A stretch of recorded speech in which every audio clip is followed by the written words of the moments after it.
I'm telling you, I'm gonna be the worst person you've ever interviewed. No, that's not possible. Ooh. Candice, what's the hardest part about being you? What's a talent you have that most people don't know? Packing light. What are you really bad at? Math. Who would you like to trade jobs with for a week? My sister. What's the funniest thing you've ever read about yourself on the internet? That I look like a frog. Favorite color? Pink. Favorite food?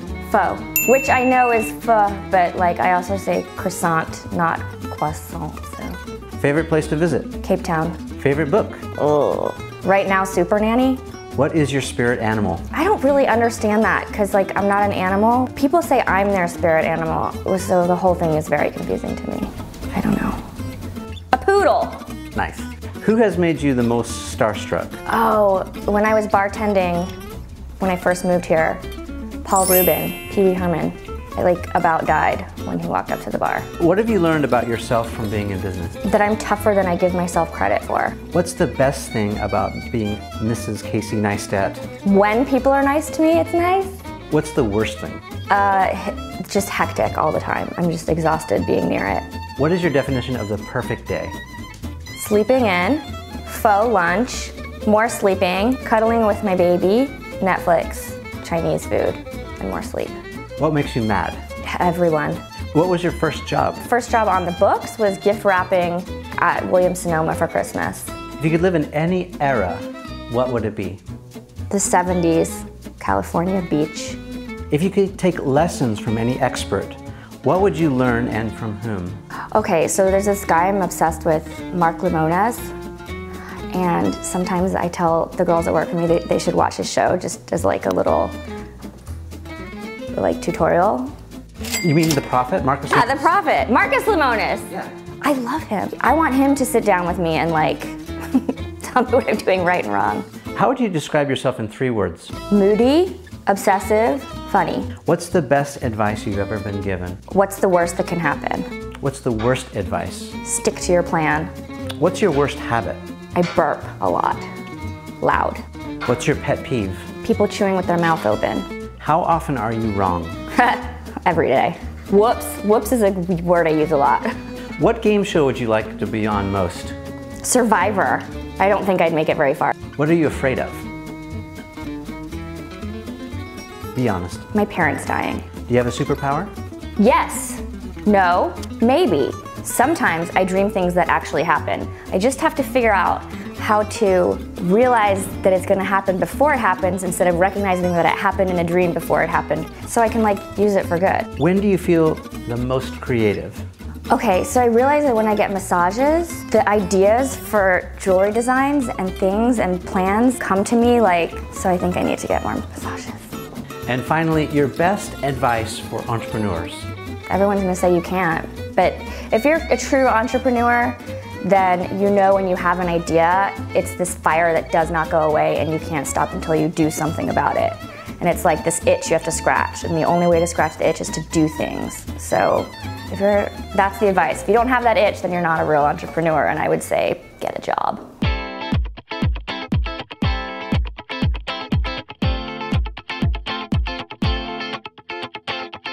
I'm Candice Neistat, and you're watching Behind the Brand with Brian Elliott.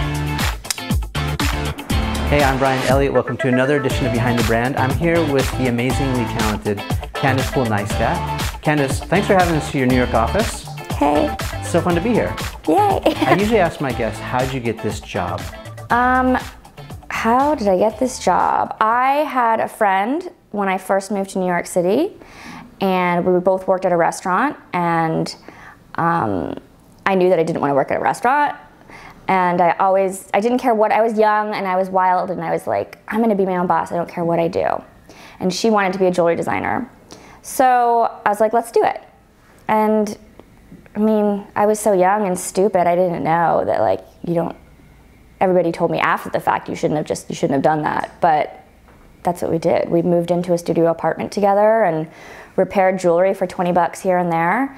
And that was like, I think, the first turning point. And then the biggest turning point came when 5 years later, after we were already in Barney's and nominated for CFDA Design Awards and like kind of a well-known brand, she came to me and said, I don't want to do it anymore. And I was like, well, what do I do now? And I had to decide whether to fold it, give up, or keep going. But for whatever reason, I was like, well, I don't really have a choice. Like, there is no folding. So sayonara, and it's mine now. And that's when things really changed. And that was Finn, right? Let's go back just a little bit for people who may be living in a cave and don't know, sort of your history, where you come from.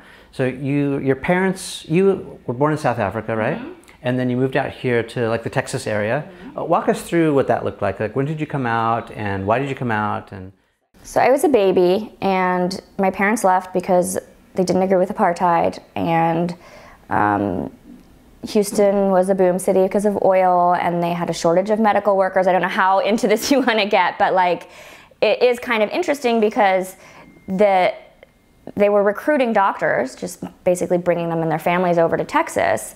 So within the same like 5 years, there was this ghetto of like Jewish doctors and their families from South Africa. And all of my family friends growing up, like, I had a South African accent until I actually went into school, because all of my like aunties and uncles and family friends were South African. So although I left at a young age, I very much grew up like, it's the culture, they couldn't escape it. So that was Texas. So I have this like kind of exotic South African situation, but then I definitely have this suburban private school, Texas, went to UT, Longhorns, like my queso, like my tacos, like my beer, that kind of thing. Yeah. I have cowboy boots, I have belt buckles, I have it all. That's awesome. It's such an eclectic mix. It's fun. It's fun. Do you think, part of your upbringing, culture, heritage, whatever, gets folded into your design presence, your design ideas and whatnot? Honestly, I don't think so. Where do you think that comes from? Is it just something, like, where do you find inspiration? I don't know, and that's like such a hard question to answer, because I don't know. If I could pinpoint it, I would teach it, and then everybody could find inspiration that way. Yeah. I have no idea. Like, a lot of it is just liking the material and liking the medium. So I love gold, I love diamonds, I love jewelry. I love it, and there are girls who love jewelry, and there are girls that don't really care. Like, it's just something they own, an accessory. When you love jewelry, it's like you could pour over a junk box full of jewels and just pour over it, and how it's set, and the colors, and the feel, and when was it made, and then you become a connoisseur of the stones and the patinas, and it's an obsession. It's why, like, people who do film and cameras and stuff, they know their materials and they love it. And that's, I think, what it is with me and jewelry. It's just a different material. Yeah. A lot of people who watch this, they're entrepreneurs, and I think they struggle, or maybe they always ask the same kind of question, is like, whether I have writer's block or it's some sort of creative block, how do I stay creative? And I always think about this. I ask really creative people how they stay creative, whether it's, if they do research, or if they travel, if they find their inspiration in, nature or whatever. You have to, okay, that's what, I wasn't joking when I said massages, because I think that when you're looking at something for too long and you're feeling stuck, you have to remove yourself from it. And whether that's a vacation, good for you if you can afford to take the time off, or a walk around the block, or I'm gonna go to a movie today and not go into the office because everything I look at reminds me of the deadline I have. Or you get a massage where you get to listen to like raindrop music and harps and some strangers rubbing your back, and you're forced to think of something, you're forced to just like let go. And that's when it all comes rushing in. Yeah, that's really good advice. So, I mean, what I hear you saying is you sometimes need to hit reset, or you need to walk away and not be so like all in your business all the time. You've got to kind of come outside and then come back. You're a mom now. And I think a lot of people who watch this are also moms, and they're looking at you and people like you who are doing it all. Talk about that. How have you made that transition? How are you dealing with that? How are you making that work? Being full-time successful businesswoman, mom, whatnot. It's really hard. I really don't know who I feel worse for, because on the weekends I get the full-time stay-at-home mom situation, especially because Casey travels a lot, so I'm by myself with the baby. And then during the week, I get to experience a working mom. And like, neither of them are totally awesome. So I don't know. Like, I have friends who have 3 kids and stay at home with the kids all day. And like, to me, that sounds just like the most stressful nightmare ever. But then I also, so this is what it is. I feel like instead of getting the best of both worlds, I'm like 50% as good at running a business as I was before I was a mom, and I'm probably 50% as good at being a mom as someone who isn't working. You know what I mean? So I'm like, it's like being bicoastal. Like, you don't really get the best of both worlds. You get like half of LA and half of New York. Yeah, so do you feel like spread too thin most of the time? Spread too thin, because I get home and all I want to do is just chill, and I can't, because I got to put the kid to sleep, which is like now an hour-long process, because she knows how to manipulate. And like, then I have a husband that I have to pay attention to, and like, how was your day? And let's talk about your work. And do you want to eat our takeout together or separately tonight? Like, it's just, I'm exhausted all the time.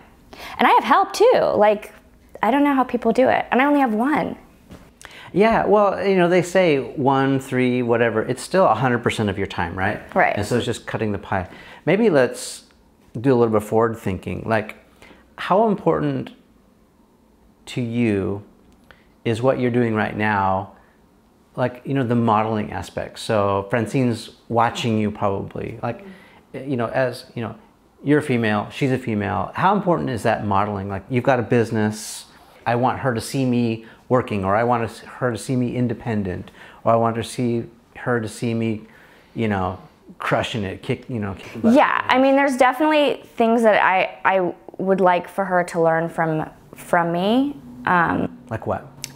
I think independence and financial independence. I don't ever want her to think that that I need my husband for anything other than just being my partner. And why is that important to you?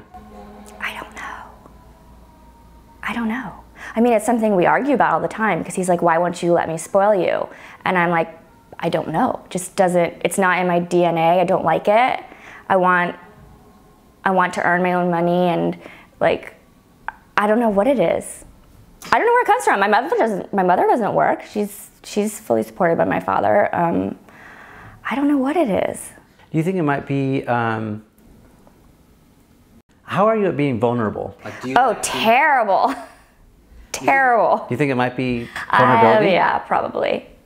I mean, now we're getting into like psychology stuff, but yeah. But I think that it's okay. I don't know. So that I want her to see, and then I also want her to see me complete a project from start to finish when she's older.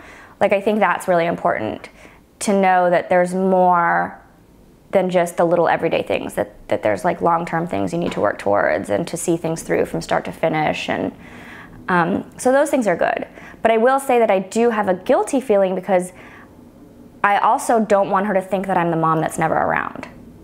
So as she ages, I'm gonna have to figure out a way to be there for her ballet classes and be there to pick her up from school and stuff. Right now it's fine, but I certainly think that's important too. Let's go back and explore that vulnerability too. Oh, gosh. I mean, just because I struggle with it too, to be honest. Can I tell you a quick story? Sure. So, I'm adopted, and I was on this 30-year search for my birth parents. And finally, just a few years ago, I found my mom. And when I found her, she did not want to be found. I was not expecting that. And it was like a sucker punch to the gut. Like, I was depressed, actually. I was first sad, and then I was really bummed out. Like, I can't believe this is happening. Like, how, you know, almost like, how dare you? Almost like, how could you? You know, you're a mom, you can understand, like, and I'm a dad. I cannot even get my head around, like, rejecting your child, your flesh and blood. And I just didn't know. I didn't know anything. All I knew is that she didn't want to have anything to do with me. And so I was sad for a while. And as a result, I think I started to put up really high walls. Like, I wore my heart on my sleeve, and she just trampled it. I crushed it. And so I wasn't really aware of it, but my friends were telling me, like, hey, you know, something's not right. Like, you know, you're you're less happy, you're not as happy as you usually are, and like you're kind of more guarded, and it's true, I was. I didn't want to be vulnerable because it hurt too much. Couple years later, after more research, I found my dad.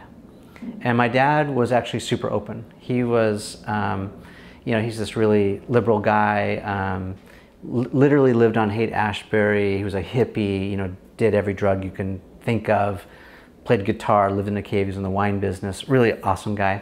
And he told me the whole context. He told me that he and my mom were very much in love, but they were only 17 years old, and that they were just not meant to be, and so they decided to part ways, and that she was pregnant the whole time, living at home, and her parents had no idea.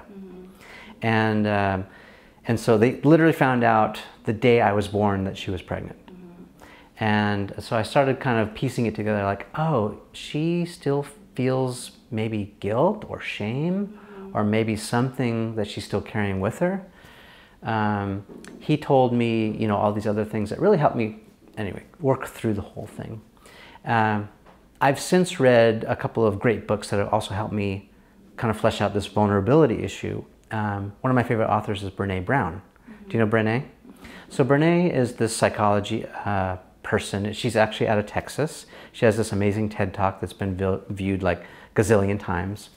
And she says that the depth that we're willing to be vulnerable is the true measure of our courage.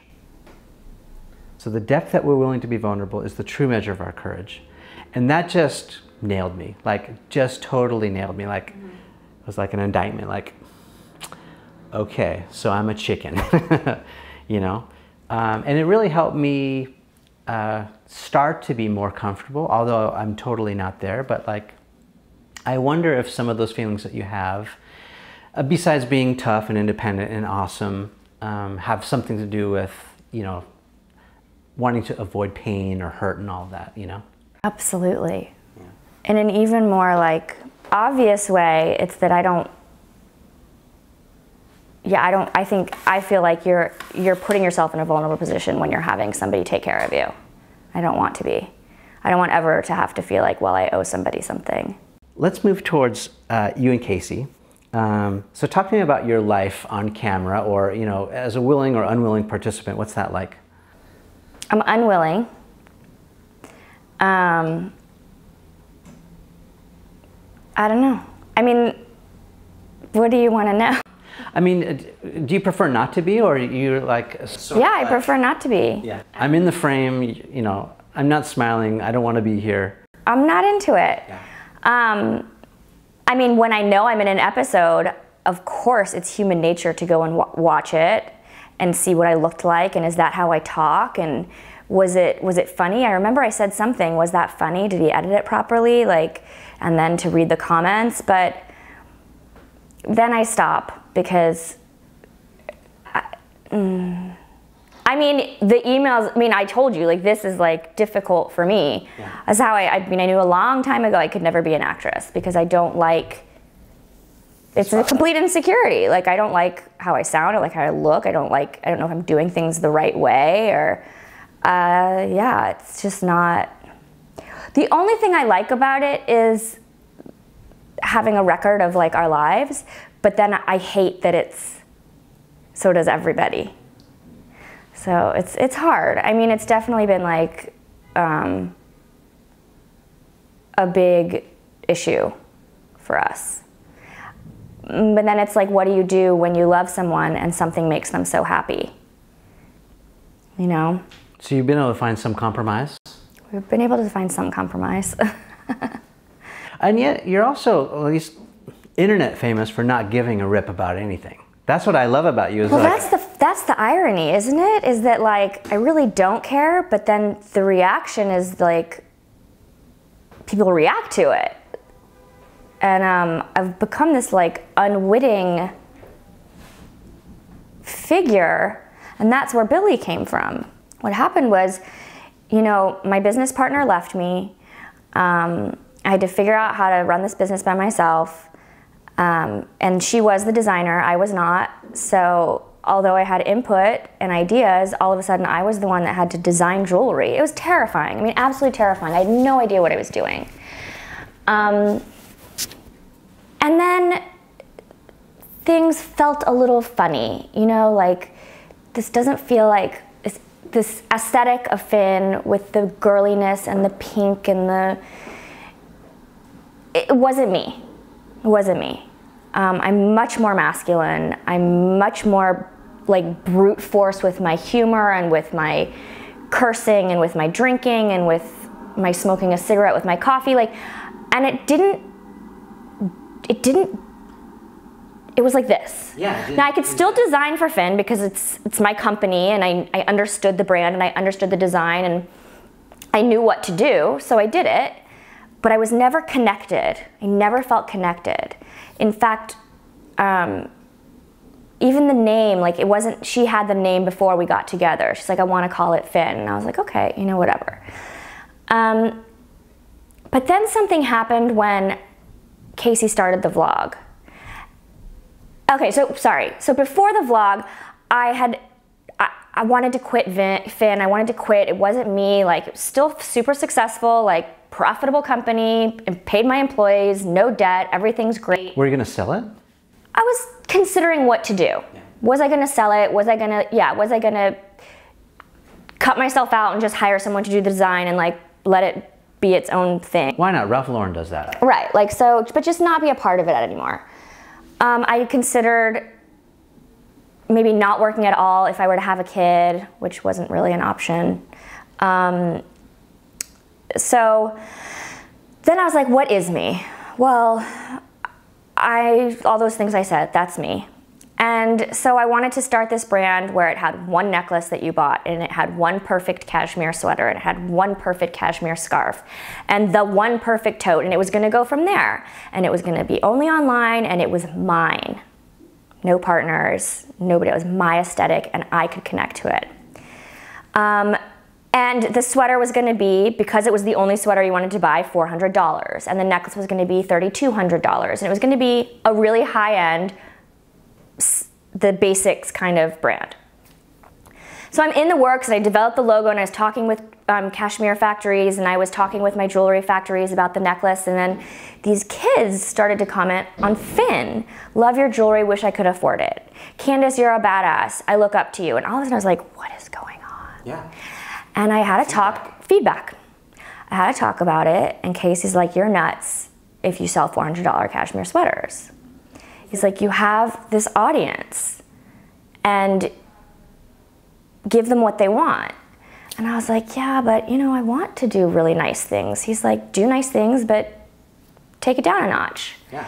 And so Billy changed a little bit. The logo didn't change, the premise didn't change, but it's now, because of Casey's vlog and because of this audience that he has and these girls that like are telling me, they're like asking me for something basically. Who am I to deny it? Yeah. Like, okay girl, I got you, I hear you. You want a necklace you can afford? I will make you a silver necklace. And there's still people who say it's too expensive, what can I do? And like, if you can't afford champagne, then you can't afford champagne. But like, that's where Billy came from. So now there's this brand that's more me. And the funny thing is that after I spent so much time developing this new version of Billy, I was able to go back to Finn and be like, okay, this is my first baby. And I do love it.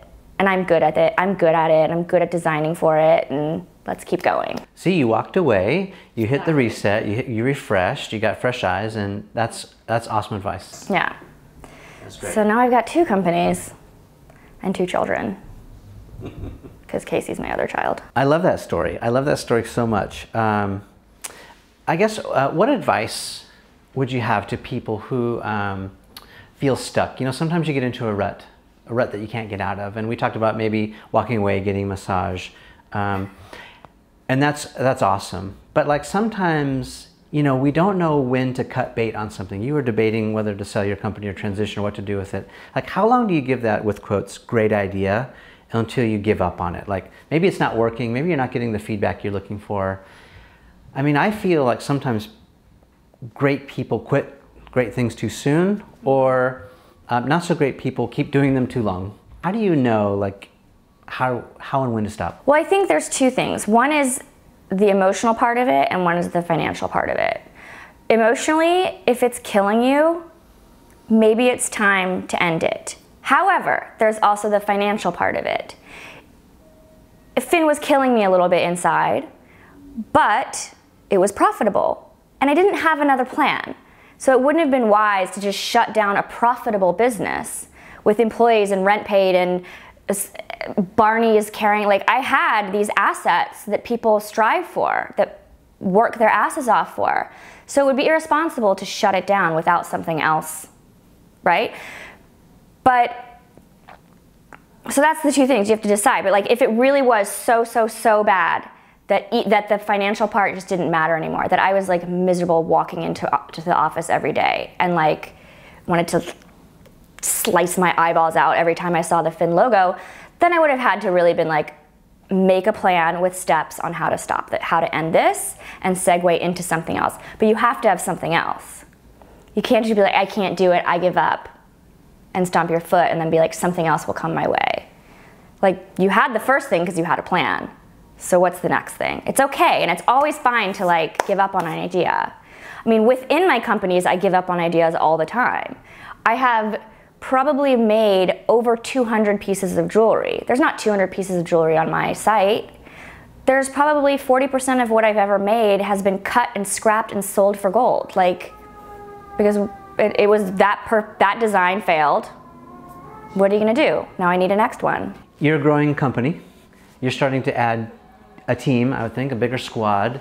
How are you picking your team? Are you picking on skill, culture, fit, personality? How do you find and keep good people? It's really hard. Especially if you're the visionary, right? Like, you've got the vision, and the thing is that I do have the vision, and it has to be somebody that agrees with the vision. Everything else I can teach. If there's everything that I don't have, okay, if I reach a point where I don't know how to do something like build a website, that's when I outsource, right? So I go to an expert for that. I go to an expert for big diamonds, or if I don't know anything about rubies, I go to an expert. I'm not gonna hire a GIA graduate just to help me with diamonds. I don't need that. Like, I can outsource anything that I need like that. What I need here is my structure and my support team. I need someone that is going to laugh at my jokes when I'm here, someone that will have a glass of wine with me after. It's super cultural is what I'm getting at. Like, here we have to connect.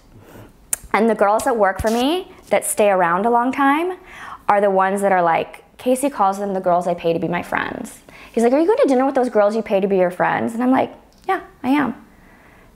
Because we hash out ideas together. They implement the ideas for me.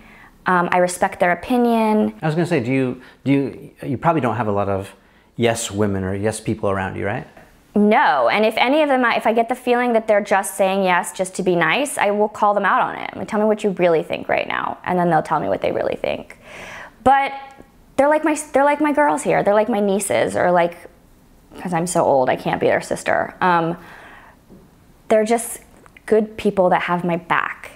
We had a girl here. Actually, we're growing, and I had another girl here, and she lasted about a month. And she quit, and I was like, guys, she quit. And then the next hour we were like, I'm so glad she's gone. she didn't click. Yeah. She didn't get our senses of humor. I don't know. It's like a sorority in here. So if you don't fit in, you're not gonna like it. I think that's across the board. That's how people are hiring. They're hiring on the soft skills, or what people, personality, integrity, sense of humor. Integrity is huge. Like, I need someone I can trust. I need someone that's gonna be there for me, that's happy to come into work, that's happy to stay a half hour later, that I can text a funny joke on the weekend and they're not like, why the fuck is my boss texting me? That's important. And you know what? It's my fucking choice. Excuse my language. It's my choice. I decide who I hire, and I wanna hire my friends. Final thoughts. What would you, 2017, what would you tell 18-year-old Candice Poole in 2017, maybe just coming out of college, but heading into this workforce, you know, a lot of the younger generation, they're super sharp on top of it, and you know, they're crushing. But some of them are still confused about how to do this adulting, how to do this business thing. What advice would you give her? Well, I think there's 2 jobs that everyone should have in life before they do anything. One is in the service industry, and another would be as a receptionist or an office manager. I wouldn't say you're gonna graduate from college and get the job of your dreams. You need to learn how to stuff paper in a printer. And you need to learn the numbers for like DHL and FedEx. And you need to learn how to be nice to people, like for tips. That's it. You can't jump out of college, no matter what your degree, and expect to succeed at whatever you do. Unless you code, I think, because people need coders. But yeah, you have to work. It takes work and practice. And if you can't get the job you want, get the job you can get. That's it. And try again later. I don't know. These kids these days, scared of work.